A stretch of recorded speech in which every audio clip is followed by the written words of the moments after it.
Okay, so now as Bhagyashri confirmed, I'm completely audible. So, very good evening, everyone. Here, this is Dr. Sonal Devalia. I'm a consultant homeopath at Bhargava's Advanced Homeopathy, state in Ahmedabad. I'm also a big psychotherapist. So, आज का जो हमारा session है, आप सभी को पता, जो लोग मुझे जानते हैं, मैंने डॉक्टर विपिन कक्कड़, जिसको हम सब दादू बुलाते हैं प्यार से, उन्होंने live Bach flower webinar series शुरू की थी. Now it's completely come to an end. Last session है शायद कल हमारा on a rescue remedy, probably, जो कंफर्म नहीं है. सो जैसे जैसे सेशन हमारे जाते गए, वैसे वैसे बहुत से लोगों को बैक फ्लावर के बारे में पता चला कि बैक फ्लावर क्या है, उसको कौन कौन से इमोशंस में हम यूज़ कर सकते हैं. लेकिन अभी भी लोगों के क्वेश्चंस पर से पता चलता है कि उनको बैक फ्लावर क्या है, किसके लिए देते हैं, उसके लिए पूरी जानकारी नहीं है. सो मैंने सोचा कि every Saturday at exact this time हम मिलेंगे, ताकि आपके जो कुछ भी questions related to Bach flower है उसका हम आंसर करने की कोशिश करें. दादा, thank you so much for coming. So जिन जिन लोगों ने ज्वाइन किया है, आप अपने क्वेश्चंस पुट कर सकते हैं. मीनवाइल में एक स्टोरी बताना, it's just a conversation normally, उसमें कुछ ज़्यादा वो वाला नहीं है कि टिपिकल सेशन है तो उसके पार्ट्स हैं. तो बैक फ्लावर ही क्यों, why I am more emphasized on a Bach flower medicine, because आजकल का जो एरा है 21st सेंचुरी का, it's completely a psychosomatic diseases. Psychosomatic diseases such as, जैसे कि लोग फिजिकल इलनेस से ज़्यादा परेशान नहीं है, उतना ज़्यादा इमोशनल और मेंटल इलनेस से है. मेंटल इलनेस का मतलब ये नहीं है कि आपको ओसीडी होना चाहिए, आपको स्किज़ोफ्रेनिया होना चाहिए, आपको एंजाइटी न्यूरोसिस होना चाहिए. वो मेंटल डिसीज की बात नहीं कर रही, वो तो है ही है. But day to day life में we become so frustrated, we become tired, कहीं ना कहीं सेंस ऑफ इनजस्टिस रह गया है, कुछ कंसर्न्स हैं, we started become very much introvert.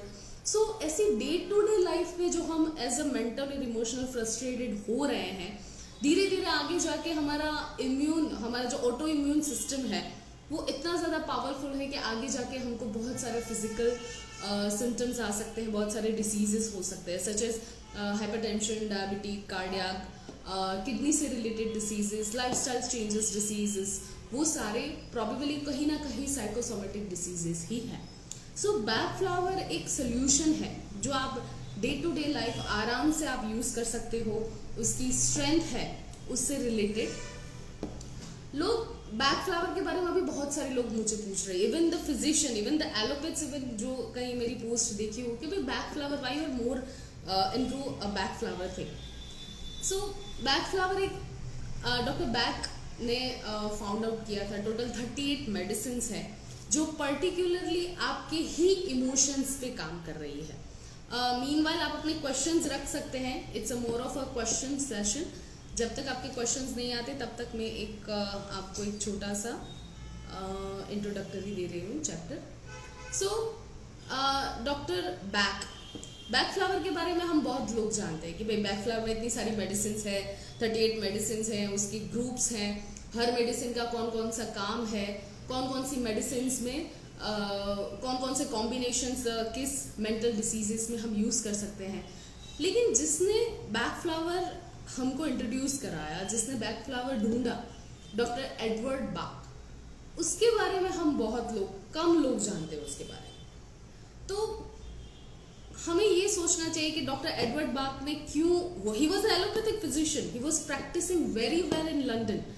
तो वो लंदन में इतनी अच्छी उनकी प्रैक्टिस थी, तो फिर वो क्यों बैक फ्लावर उन्होंने ढूंढा, क्यों, ऐसा तो क्या हो गया जो उनको बैक फ्लावर ढूंढने की कोशिश पड़ गई. आप अपने क्वेश्चंस रख सकते हैं everyone. Okay, so doctor Edward बाक के बारे में आज हम स्टार्ट करते हैं. धीरे धीरे फिर आगे जाके मेडिसिन पे हम जाएंगे. डॉक्टर एडवर्ड बाक का जन्म हुआ था 1886 में इंग्लैंड में. जन्म के थोड़े ही टाइम के बाद जब ही वॉज अ टॉडलर, तब सब लोगों को पता चला कि he is very emotional, he is very sympathetic. उसको डॉक्टर एडवर्ड बाक को नेचर से बहुत लगा हुआ है. He is a completely tuberculinum. मतलब नेचर से बहुत लगाव है लोगों की। कोई अगर उसके सामने कोई इंसान को अगर कोई परेशानी हो, कोई हेल्थ से रिलेटेड, कोई पैसों से रिलेटेड, तो वो बहुत इमोशनल हो जाते हैं and he went his way out to help that person. So बचपन से ही सबको पता था कि जो एडवर्ड है वो काफ़ी ज़्यादा सिंपैथेटिक है, नेचर लविंग है। फिर जब उन्होंने अपना प्राइमरी एजुकेशन कंप्लीट किया, वो हमेशा से एक डॉक्टर बनना चाहते थे। उसे ऐसा लगा कि एज अ डॉक्टर मैं लोगों की हेल्प कर पाऊंगा, जो हर एक डॉक्टर का एक मोटो होता है कि after being a doctor I would help this society. But doctor Edward के टाइम में वो मोटो सच में था। पर अपने जैसे अभी मेडिकल एजुकेशन इतना ज़्यादा कॉस्टली था, तब भी मेडिकल एजुकेशन इतना ही ज़्यादा कॉस्टली था। तो मेडिकल एजुकेशन के लिए अपने फादर से पैसे कैसे मांगे? तो उन्होंने उसके फादर की ब्रास की एक छोटी सी फैक्ट्री थी, उसमें उन्होंने काम करना चालू किया। पर उन्होंने डायरेक्ट अपने फादर से कभी नहीं कहा कि he wants to go in a medical college. So 3 साल तक उन्होंने काम किया उसमें। 3 साल तक काम करने के बाद उन्होंने देखा कि उसके आसपास के वर्कर्स है वो काफ़ी परेशान है, काफ़ी छोटी मोटी उनकी हेल्प करते रहते थे। फिर अल्टीमेटली जाके उन्होंने अपने फादर से बोला कि I want to join the medical school. I request everyone कि अगर आप ज्वाइन हो चुके हैं तो आप अपने क्वेश्चंस रख सकते हैं रिगार्डिंग ओनली इन BFR। तो उन्होंने अपने फादर से बात की और उन्होंने ही हैप्पीली ऑब्लाइज्ड, उन्होंने बोला कि अगर तुम्हें मेडिकल स्कूल में जाना है तो डेफिनेटली जाओ। And he became a physician, he became an allopath. 1912 में जब उन्होंने अपना ग्रेजुएशन कंप्लीट किया in allopathy, he was a conventional physician. उन्होंने लंदन में अपनी प्रैक्टिस स्टार्ट की। पर एज मैंने बोला कि वो काफ़ी नेचर से करीब थे, लोगों के करीब थे, तो उसने लगा कि सेम हरीमन जैसा ही एक कि भाई हम एक ही डिसीज़ को, हम इतने सारे लोग हैं, एक ही डिसीज़ को एक ही तरह से कि हमें क्यों ट्रीट करना है। हर इंसान के इमोशंस हैं, हर इंसान के अपने अपने इमोशनल और मेंटल स्टेटस है, तो उसको क्यों कंसिडर नहीं किया जा रहा है, सबको एक ही तरह से क्यों ट्रीट किया जा रहा है। उसको पहले से he was very dissatisfied with his practice and ultimately धीरे धीरे धीरे उनको ही बिकम सो फ्रस्ट्रेटेड कि ये एक ही तरह की प्रैक्टिस नहीं चलेगी, और उसके कुछ प्रिंसिपल्स थे जो उनको काफ़ी अच्छे नहीं लगे कन्वेंशनल मेडिसिन के। तो उन्होंने आगे सर्च बढ़ाई कि क्या ना कुछ ऐसी चीज़ कि जहाँ पे लोगों की मेंटल हेल्थ, लोगों का emotional health as a with a physical thing as a whole एक पर्सन को देखा जाए, तो क्या ऐसी कोई मेडिकल ट्रीटमेंट या ऐसी कोई मेडिकल फील्ड है जहाँ पे एक हर पर्सन का सब कुछ देखा जाए। फिर उनको पता चला कि होम्योपैथी एक ऐसी जगह है कि जहाँ पे लोगों के इमोशंस को, मेंटल स्टेट को, उसके आसपास के एनवायरनमेंट को, पर्सन के फिजिकल को नहीं देख के एज अ पर्सन होल देखा जाता है। पर उससे पहले सो ही लेफ्ट हिज प्रैक्टिस, उन्होंने छोड़ दिया अपना practice and he started he became a bacteriologist। उनको ऐसा कहीं ना कहीं पता चला कि हमारे गट्स में जो बैक्टीरियाज रहते हैं, हमारे गट फ्लोराज में, उस बैक्टीरियाज के कम या ज़्यादा होने से हमको डिसीजेस होते हैं। सो ही वॉज अ पैथोलॉजिस्ट। तो उन्होंने बहुत सारा उसमें रिसर्च किया और हमारे होम्योपैथी में हमें नोसोड्स पढ़ाए जाते हैं। तो डॉक्टर एडवर्ड बाक ने टोटल 7 बाउल नोसोड्स तब उन्होंने डिस्कवर किए, जो आज भी हम पढ़ रहे हैं और आज भी हम यूज़ में ले रहे हैं। But he was still not satisfied. फिर 1917 के आसपास अचानक ही वो जब अपनी प्रैक्टिस के लिए निकल रहे थे, ही सडनली कोलैप्स्ड। फिर उनको इमरजेंसी रूम में लिया गया।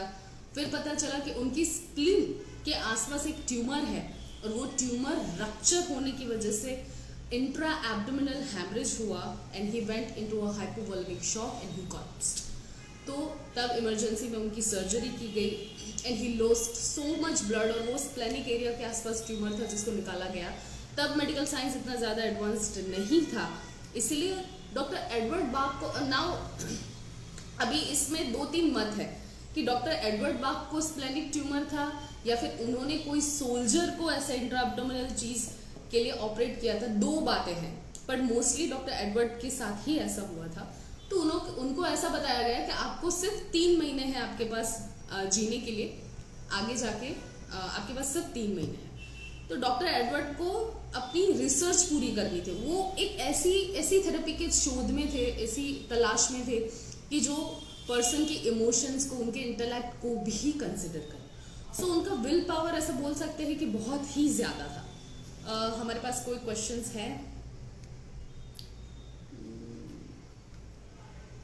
People, you can ask and put your questions here.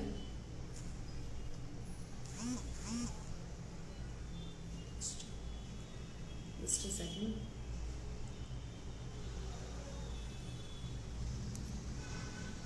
Okay. So, doctor Edward बाक का विल पावर इतना ज्यादा था कि वो 3 महीने तो ऐसे ही बीत गए एंड ही सर्वाइव्ड। तब उसको लगा कि हमारे अंदर हमारा विल पावर, हमारे जीने की चाह ही ऐसी चीज होती है विच पुश आवर फिजिकल लिमिट्स। फिर धीरे धीरे आगे जाके उन्होंने होम्योपैथी में भी बहुत सारे रिसर्चेस किए। But in homeopathy, as you know, we consider a person as a whole, we have a different type of methods, we have so many medications, और इतना ज्यादा कॉम्प्लिकेट उनको लगा। उनको एक सिंपल थेरेपी ढूंढनी थी जो हर कोई यूज कर सके, हर कोई दूसरों को यूज कर सके, जो समझने में सिंपल हो, यूज करने में सिंपल हो, वाइडली अवेलेबल हो, नेचर से उसका सोर्स आता हो। तो होम्योपैथी उनको बहुत ज्यादा कॉम्प्लिकेट लगी एक नॉर्मल कॉमनर को समझने के लिए। सो उन्होंने होम्योपैथी से भी आगे जाके सब कुछ छोड़ दिया। ही लेफ्ट एवरीथिंग। फिर वो पहाड़ों में, जंगलों में जाने लगे।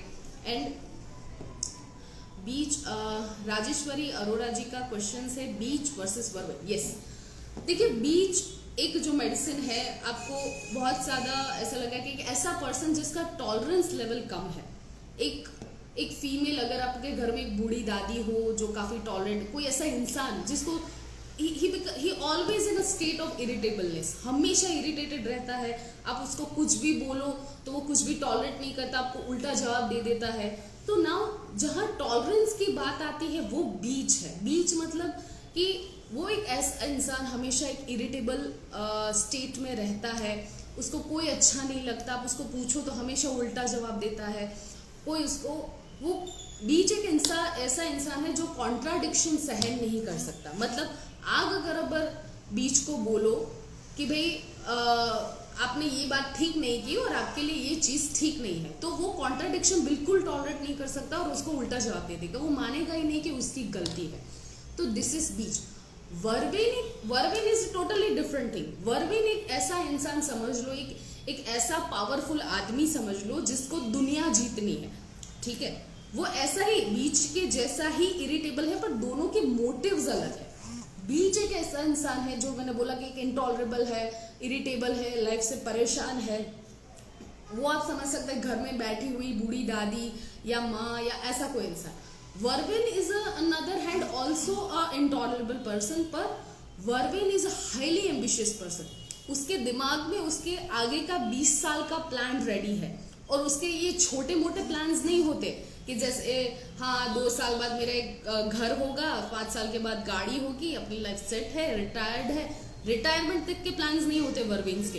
वर्बिन्स के प्लान होते हैं दुनिया जीतने के। जैसे कि ये मैं 10 साल के बाद इतनी बड़ी फैक्ट्री खड़ी कर दूंगा, या 10 साल के बाद मुझे ये टापू लेना है, या 10 साल के बाद मुझे एक पीएम बनना है, एक सीएम बनना है। हमेशा पोजिशनल चीजें सोचता है वर्बिन इंसान, ठीक है। तो वर्बिन के इंटॉलरेबल होने के अपने रीजंस है, पर उसकी मोटिव्स इज टोटली डिफरेंट। तो दोनों मेडिसिन टोटली अलग है, पर हाँ इंटॉलरेंस है, दोनों में इरिटेशन है, पर दोनों के मोटिव्स अलग है। आगे जाके मैं बीच और वर्बिन में भी आपको ज्यादा बोल पाऊंगी, लेकिन अभी के लिए इतना ही है। ओके, और किसी के कोई क्वेश्चंस? हाँ, तो हम कहाँ पे थे कि डॉक्टर एडवर्ड बाक ने सब कुछ छोड़ दिया। उन्होंने, ही was a bacteriologist, he was a pathologist, he was a homeopath, he had this in a great degree in a conventional medicine. He was allopathy. सब कुछ छोड़ दिया in a search of a very simple therapeutic. एक छोटी सी उनको एक therapy चाहिए जो हर इंसान यूज कर सकता था। तो अल्टीमेटली सब कुछ छोड़ के वो एकदम, हम नहीं बोले कि बाबा की तरह जंगलों में जाने लगे, अपने आसपास की नेचर में जो चीज नेचर की बनाई हुई थी, वो नेचर के वाइब्रेशंस को फील करते थे। तो उन्होंने लगा कि क्यों ना इस वाइब्रेशन का यूज करके मैं कुछ ऐसा बनाऊं जो हर लोगों के लिए अवेलेबल हो। तो वो मोस्टली समर एंड स्प्रिंग्स में जाते थे, वहाँ पे जहाँ पे जब फूल खिलने का टाइम होता था। और कुछ उन्होंने thousands of medicine, thousands of flowers में एक्सपेरिमेंट किया। सो वो फ्लावर्स लेते थे, फिर उनको बॉइलिंग मेथड से या सन मेथड से उनमें से उन्होंने एक एसेंस निकाला। वो एसेंस को सेम ब्रांडी में मिक्स करके उन्होंने आगे जाके करना सोचा। तो this is how he has discovered. 1930 तक उनका ऑलमोस्ट काम पूरा हो चुका था, आगे भी जा रहा था उनका काम। उनके बहुत सारे फॉलोअर्स थे, उनके साथ लोग काम कर रहे थे। And at the age of 1936 जब उन्होंने अपना पहला काम पब्लिश भी नहीं किया था, अभी सब कुछ सर्च में ही चल रहा था, and in 1936 he passed away in his sleep, peacefully passed away. बहुत छोटी एज थी, was around like 48 years when he passed away in his sleep, और पीछे उनका काम छोड़ गए। शायद अगर डॉक्टर एडवर्ड बाक ने अगर उस पर ज्यादा काम किया होता तो शायद हमारे पास और मेडिसिन होती, शायद हमारे पास उस मेडिसिन के और पोटेंसीज होती, because he was a homeopath. तो शायद पोटेंटाइज्ड भी मेडिसिन हो सकते, बहुत कुछ हो सकता। लेकिन बैक फ्लावर में उसके बाद डॉक्टर एडवर्ड बाक ने हमको जितना काम दिया है, जितना भी हमको स्टडीज दिए हैं, बस उस पर ही हम काम कर रहे हैं। आगे किसी ने भी उसमें डेवलपमेंट नहीं किया है जहाँ तक मुझे पता है। So this is how back flower ऐसे एग्जिस्टेंस में आया। बैक फ्लावर तो इतनी बढ़िया थेरेपी है ही है, बट डॉक्टर एडवर्ड बाक himself he was a very noble man. उनको लगा कि मुझे लोगों की हेल्प करनी है। So this is how back flower come into existence. Total 38 medicine है, पर टोटल 38 मेडिसिन को 7 ग्रुप में डिवाइड किया गया है। तब जब जैसे ग्रुप, जैसे फियर ग्रुप है, अनसर्टिनिटी ग्रुप है, ऐसे लोगों का ग्रुप है जिसको ओवर इन्फ्लुएंस है, मतलब बाहर की दुनिया का इन्फ्लुएंस जिस पर ज्यादा है, वैसे ओवरली इन्फ्लुएंस्ड पीपल। तो ऐसे टोटल 7 ग्रुप्स में, एक एक ग्रुप में 6-7 करके मेडिसिन है। लेकिन हम अल्फाबेटिकली वाइज ही वो मेडिसिन पढ़ते हैं। आगे जब आपके पास टोटल नॉलेज आ जाएगा तो हम आगे जाके बैक फ्लावर ग्रुप्स पे भी काम करेंगे। मेरे यूट्यूब चैनल में मैंने ऑलरेडी 2 ग्रुप्स के बारे में बता रखा है। So everyone start putting your questions. We have just 5 minutes. हमारे पास 5 से 6 मिनट है आपके क्वेश्चंस को आंसर करने के लिए।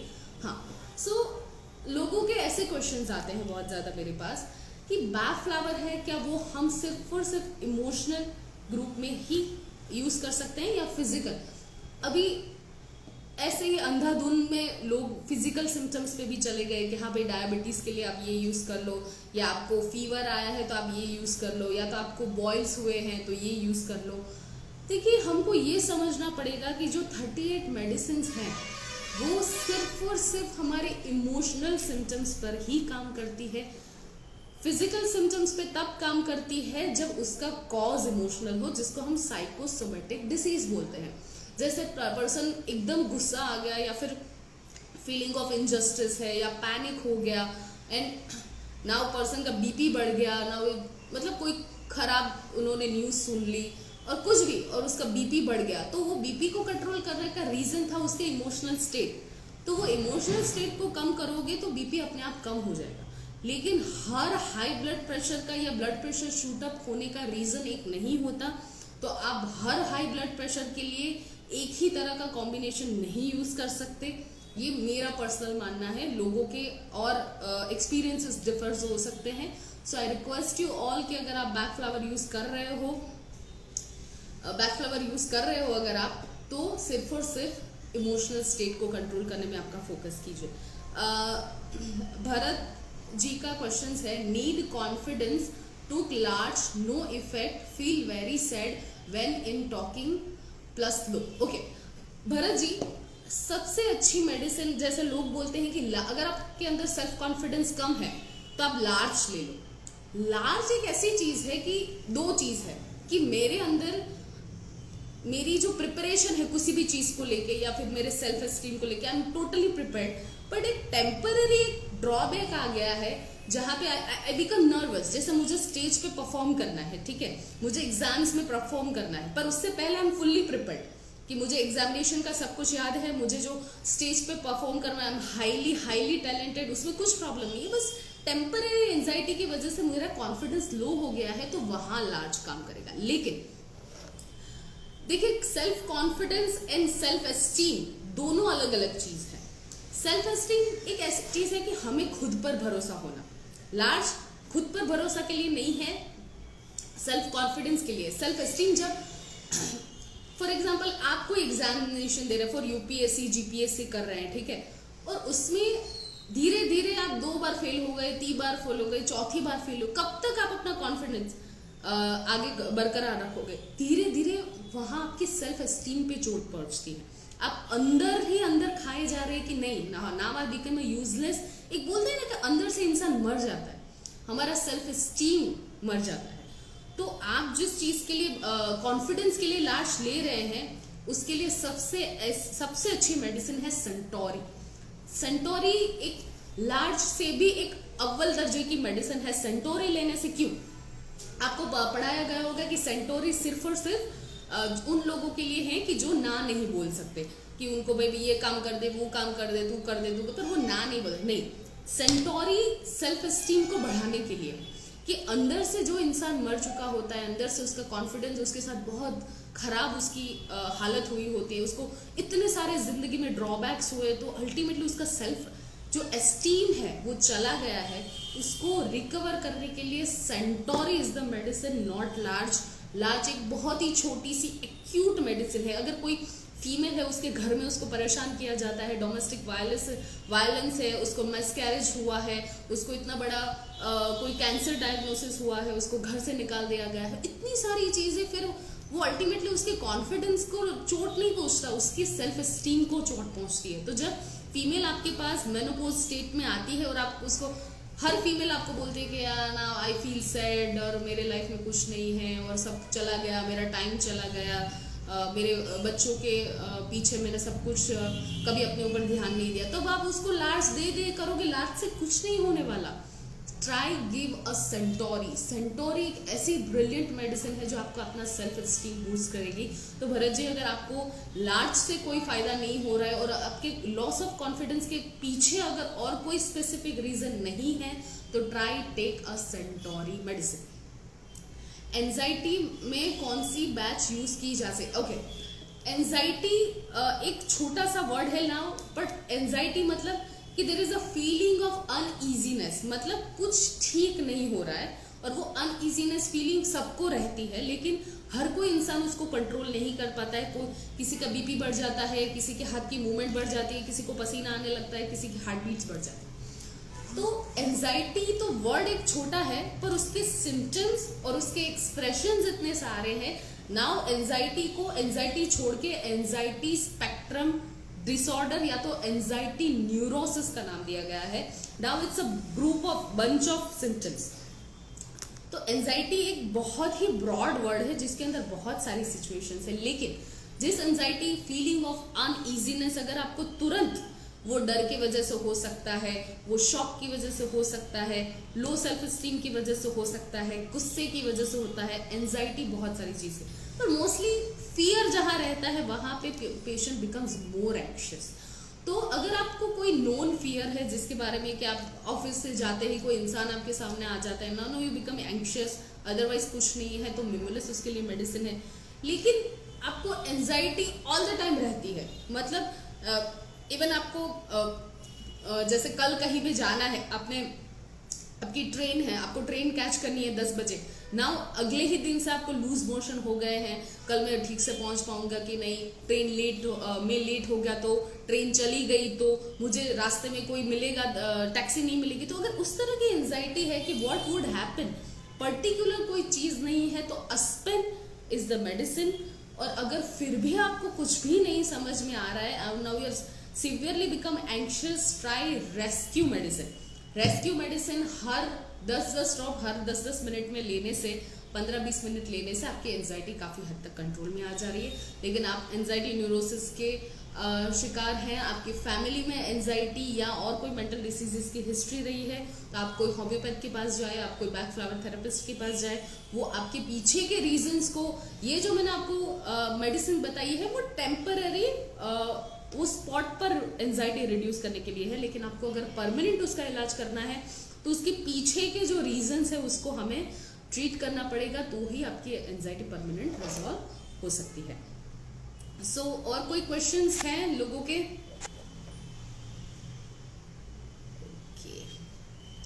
सो आई थिंक हमारे पास कुछ ज़्यादा क्वेश्चंस नहीं हैं, पर back to our last question कि लोग जो है बैक फ्लावर को अभी फिजिकल सिम्टम्स में यूज़ करने लगे हैं एंड अल्टीमेटली फेल हो रहे हैं and now they are blaming कि Bach flower doesn't work, but Bach flower only and only works with the mental symptoms, but physical में तभी काम करेगा जब साइकोसोमेटिक उसका रीजन रहेगा।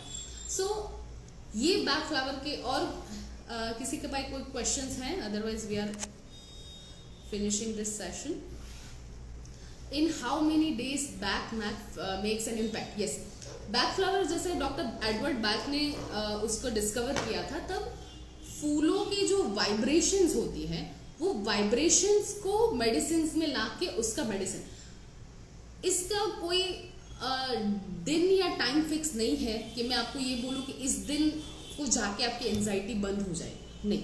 बैक फ्लावर मेडिसिन अगर जितना आपका एंजाइटी स्टेट ज़्यादा होगा उतनी बैक फ्लावर ज़्यादा वर्क करेगी। जैसे मुझे कभी कभी एंजाइटी होती है कि जैसे महीने में एक आध बार या 2 महीने में एक आध बार, और फिर वो मैं बैक फ्लावर ले करूँगी तो उसमें थोड़ा टाइम भी जा सकता है। लेकिन आप सीवियरली एंशियस है नाउ इन एक्यूट एपिसोड, जैसे घर में कुछ हुआ है या चोरी हो गई है, now you completely on a shock और बहुत ही एंशियस हो, आपको डे टू डे लाइफ में बहुत प्रॉब्लम्स हो रही है नॉर्मली काम करने में भी, तो बैक फ्लावर को शॉर्ट टर्म में ज़्यादा फ्रिक्वेंटली लेने से आपको उसका असर दिखेगा, और मैक्सिमम आपको एटलीस्ट 15 डेज लेना चाहिए। अगर आपकी एंजाइटी क्रोनिक है, अगर 10-15 सालों से वो चीज़ें चली आ रही है, तो उसका इफेक्ट देखने में आपको 15 से 20 दिन लगेंगे आपको अच्छा फील करने। लेकिन हाँ, अगर वो एक्यूट है, 1-2 महीने से है कुछ चीज़ों से, तो आपको 10 दिन में भी उसका इफेक्ट लग सकता है। लेकिन मेडिसिन प्रॉपर होनी चाहिए, एग्जैक्ट। जैसे मैंने बोला, anxiety is a very broad term, anxiety neurosis और एंजाइटी स्पेक्ट्रम डिसऑर्डर्स, उसमें भी बहुत सारी चीज़ें आती हैं। तो अगर आप किसी चीज़ से प्रॉपर डायग्नोस्ट करवाएंगे, उसका ड्यूरेशन पे भी अगर हम काम करेंगे तो काफ़ी शॉर्ट टर्म में आपको आराम मिल सकता है। इसमें अल्कोहल है, क्या साइड इफेक्ट करता है? नहीं, अल्कोहल है डेफिनेटली, उसको ब्रांडी आपको पता होगा डेफिनेटली है। लेकिन जो बैक फ्लावर है, हम जैसे 30 ml की बॉटल आती है, तो वो 30 ml की जो बॉटल है वो हमें डायरेक्ट नहीं पी जानी, नहीं, उसकी एक स्पेसिफिक उसका डोसेस है। जैसे कि पूरे दिन में आप 5 से 10 ड्रॉप दिन में 3 बार या दिन में 4 बार, या फिर हम होम्योपैथ है, हम उसको पिल्स में, जैसे कि हमारे पास एक हाफ आउंस की मेडिसिन, हाफ आउंस की बॉटल है, तो उसमें 5 या 6 ड्रॉप्स जाते हैं, वो पूरे 7 और 8 दिन तक हम चलाते हैं। तो डेफिनेटली अल्कोहल का कोई एडिक्शन नहीं रहेगा और उसमें कोई भी आप उसके ऊपर बंद नहीं जाओगे। लेकिन अगर फीमेल जो है वो ब्रेस्ट फीडिंग करवा रही है या फिर प्रेग्नेंट है, तो किसी भी तरह का अल्कोहल उनके लिए हार्मफुल हो सकता है, तो उसके लिए हम डायरेक्ट उनको ड्रॉप्स में नहीं देंगे। बेटर कि आप 40 नंबर्स की ग्लोब्यूल्स पे उसको मेडिसिन बना के दो, जैसे 5-6 ड्रॉप्स उन पे डालने को दो, 7 से 8 दिन के लिए आप उसको मेडिसिन दे सकते हैं। तो उस तरह से आप अल्कोहल का जो अमाउंट है वो कम कर सकते हैं, स्पेसिफिकली प्रेग्नेंट के लिए। अदरवाइज नॉर्मल लोगों के लिए उसका कोई साइड इफेक्ट नहीं है। और क्वेश्चंस है? So yes, I am a homeopathic doctor and I am also a back psychotherapist. Can I consult with you on a WhatsApp for my stomach issues related? Sure, आप मुझे इस number पे message कर सकते हैं आपकी सारी कंप्लेन से। अगर आप लोग पिछले टाइम में कोई रिपोर्ट्स करवाए हैं, आपको कोई क्रॉनिक स्टमक इश्यूज हैं, तो उस पर भी हम डिस्कस कर सकते हैं। सो thank you so much everyone. आपके क्वेश्चन जैसे इसी तरह के छोटे मोटे क्वेश्चंस कि भाई अल्कोहल है तो क्या उसके साइड इफेक्ट्स है, कितने टाइम लगता है बैक फ्लावर, तो ऐसे क्वेश्चंस के आंसर अगर आपको चाहिए तो एवरी सैटरडे सेम टाइम के लिए आधे घंटे के लिए मैं आऊँगी। हम आपकी जो कुछ भी क्वेश्चन स्पेसिफिकली बैक फ्लावर के रिलेटेड है हम उसको डिस्कस करेंगे। आपका कोई केस है, आप कोई केस को ट्राई कर रहे हैं, आपका खुद का है या फिर आप कोई ट्रीट कर रहे हैं, तो वो भी आप उसको 2-3 लाइन में लिख के दे सकते हैं। Will try to sort it out. कुछ मेडिसिन से डेफिनेटली आपको रिजल्ट्स मिलेंगे। So thank you so much everyone. फिर भी अगर आपके कोई क्वेश्चंस है, आप नेक्स्ट सैटरडे तक इंतज़ार नहीं कर सकते, तो डेफिनेटली मेरे मैसेज में ड्रॉप कर सकते हैं आपके नाम, आपकी सिटी, आपकी एज, आपके ऑक्यूपेशन और आपका जो कुछ भी सवाल है। डेफिनेटली मैं अपने टाइम पे उसको आंसर करने की ज़रूरत कोशिश करूँगी। और आपको नेक्स्ट जो हमारा सेशन होने वाला है उनकी रेगुलर अपडेट्स चाहिए तो आप 8160045957 पे व्हाट्सएप कर सकते हैं। ऐसे हमारे बैकफ्लावर की live webinars, free live webinars जिसका कोई कॉस्ट नहीं है, हम डिलीवर करते हैं, तो डेफिनेटली उसकी अपडेट्स मिलती रहेंगी। और आगे भी ऐसे सेशंस के लिए एवरी सैटरडे जो रहेगा उसके लिए मुझे फॉलो करें। Thank you so much everyone.